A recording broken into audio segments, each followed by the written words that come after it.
Minas Tirith is under siege. The beacons are lit and Gondor calls for aid.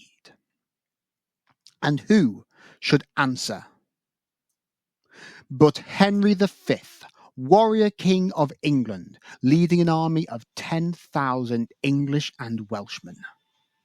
He will take the fight to Mordor.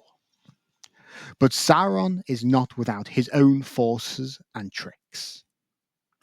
English steel and bow will be tested against the ferocity of the orcs. The victor could well decide the fate of Middle-earth itself. This is the Battle of Aginorc.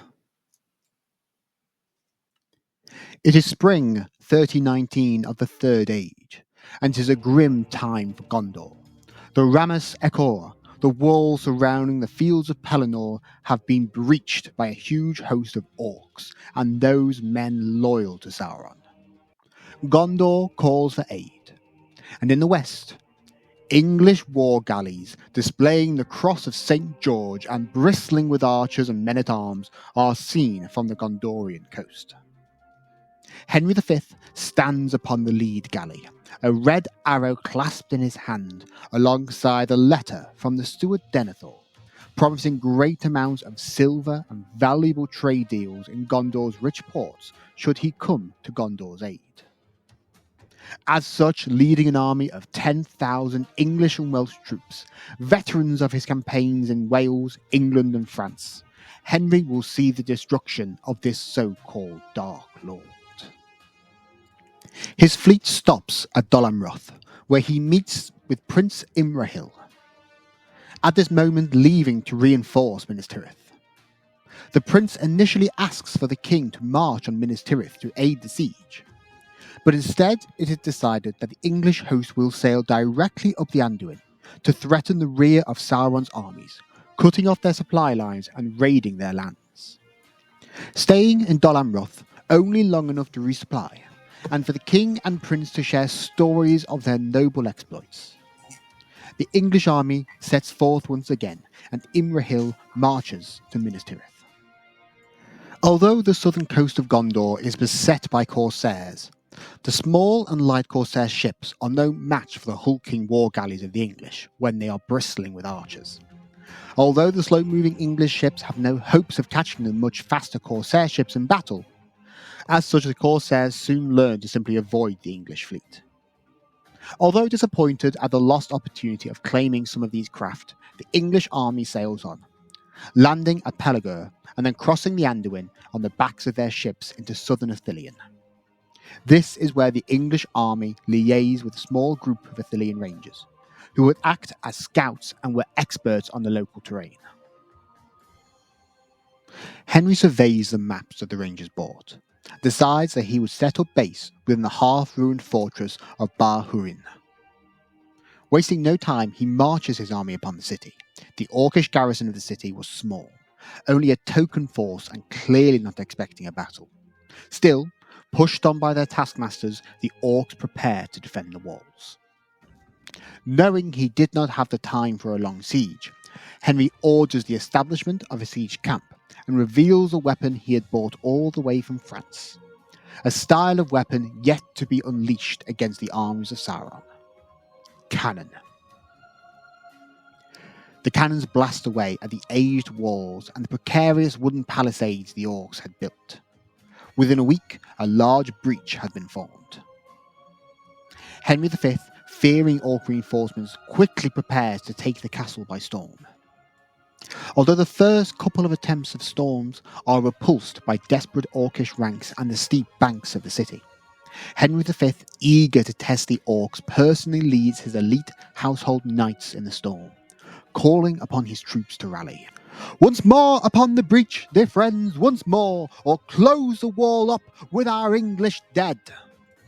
With chance to England and St. George, the English troops throw themselves upon the breach. The orcs, pushed back and outnumbered, begin to waver and then break, attempting to flee the city in any way that they could. Every orc found within the city is killed by the victorious English, and the city thoroughly looted. Henry orders the city to be made defensible, and now looks across the landscape of southern Ithilien with hungry eyes. Over the next few days, his troops engage in a tactic known as the chevauchée. Small bands of mounted English and Welshmen roam the countryside, looting anything of value, stealing food and burning anything that cannot be carried. Small forces of orcs and men of Southron are cut down without mercy, as southern Ithilien burns. Although the Rangers allied to the king protest at this devastation of once Gondorian lands, Henry ignores their pleas, and now plans to march on Osgiliath. If his troops could reclaim the city and its east banks, Sauron's attack on Minas Tirith would have no way to retreat.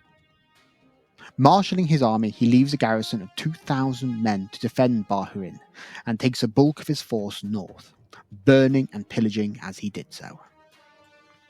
Yet the Dark Lord was making his own plans to rid himself of this English blight upon his conquered lands, and tasked the lieutenant of the Ringwraiths, Camul the Easterling, with the destruction of this force. Although a bulk of Sauron's army was held up with the siege of Minas Tirith, Camul pulled reserve troops of Mordor, Morannon, Minas Morgul and Dol Guldur. Camul and his taskmasters are able to raise a force of 15,000 orcs, uruks, trolls and wargs, before the actions of Henry marching on Osgiliath forces Camul to march to defeat the upstart English. The resilient orcs, spurred on by their vicious taskmasters' whips, march through the night and place themselves against the English force. Henry is initially shocked by the reports of the Rangers that the orcish army will soon be upon them. Unwilling to fight such a host of orcs in the open, Henry begins to retreat back towards Barhurin. But even mounted, his troops are laden with loot, and Henry is shocked to see the orcish host had overtaken him during the night. Fearing being cut off in his retreat or caught unprepared, Henry orders his troops to prepare for battle. Henry now regretted his decision to not have his men abandon their loot. The speed and constitution of the orcs had impressed him. But now was not the time for regrets. The Rangers had found a nearby hill well suited to battle. The orcish host caught up with the English army in the late afternoon. The English and Welsh troops initially made to rest, exhausted from the march and not expecting a battle so late in the day. But warned of the orcs' preference for the night, Henry ordered the army to make their prayers and prepare for battle immediately. This proved to be a diligent decision, as Camul wasted no time in readying his army and beginning his assault. The Battle of Aginorc was about to begin.